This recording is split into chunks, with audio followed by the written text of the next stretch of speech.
Vamos conversar sobre os materiais? Um problema sobre quem está começando com resina é comprar materiais errados. Logo de começo, vocês se empolgam, vem aqueles montes de moldes lindos, maravilhosos, e aquele monte de coisas incríveis para fazer de resina, se empolgam, gastam 100, 200, 300 reais em moldes, porque é essa base que eu tenho de experimento de alunas que não eram alunas e compraram de moldes, e quando se tornaram alunas falaram, mano, gastei 400 conto à toa, gastei 500 conto à toa. Por quê? Vários moldes para a gente fazer nossas joias de material PET de resina poliéster, que é uma resina diferente do que se vê por aí. Então, quando eu falo sobre moldes, a gente vê aquele monte de coisas na internet, são usados resina epóxi, para fazer chaveiro, para fazer um monte de coisinha. Só que os cantinhos, por exemplo, a resina poliéster, a gente precisa fazer um acabamento. E esse acabamento fica dificultado naqueles cantinhos de moldes. Então, eu vou, durante esse giro de aquecimento da jornada, fazer uma aula só sobre moldes, mostrando, dividindo minha tela. Aí, pessoal do Instagram, melhor se vocês estiverem no YouTube quando eu for fazer essa aula, porque daí eu consigo mostrar minha tela, mostrar dentro de lojas quais moldes são melhores, piores, para a gente fazer nossas joias.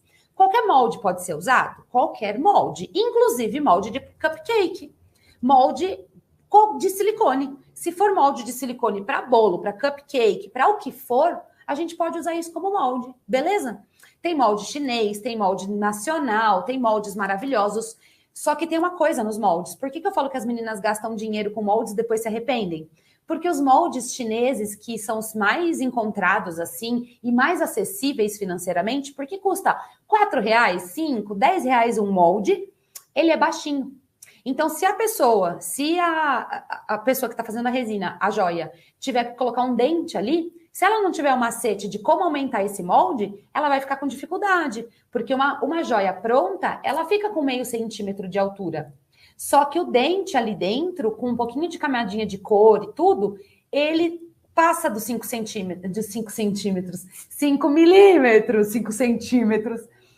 Ele passa dos 5 milímetros, e aí o dentinho fica para fora. Então, como que a gente faz? A gente tem que aumentar esse molde. Então, às vezes, gastar R$4 no molde, em vez de gastar 25 com um molde próprio para as nossas joias afetivas mais alto, é muito melhor.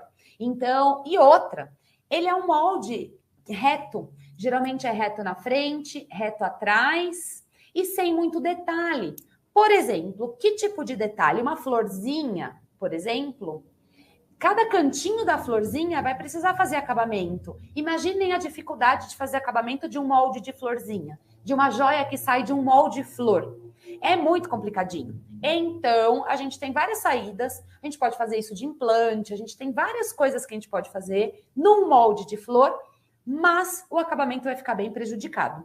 Então, uma das coisas que eu falo sempre para iniciar nas joias é tomar cuidado com os gastos desnecessários antes de ter conhecimento. Você, às vezes, gasta o preço de um curso, o preço de parcela do meu curso, gasta com molde. Depois você vai tentar fazer e não vai conseguir. Então, tomem cuidado com gastos desnecessários, e é por isso que tem essa jornada de aquecimento. Na verdade, por isso que tem a jornada, que eu explico tudo direitinho, e por isso que tem essas aulas de aquecimento, tá?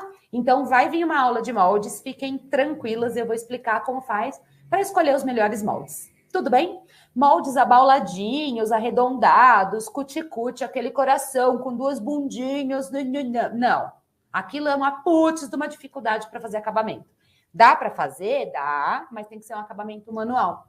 E aí você começa a ter uma certa dificuldade, você pode entortar teu coração, alguma coisa assim.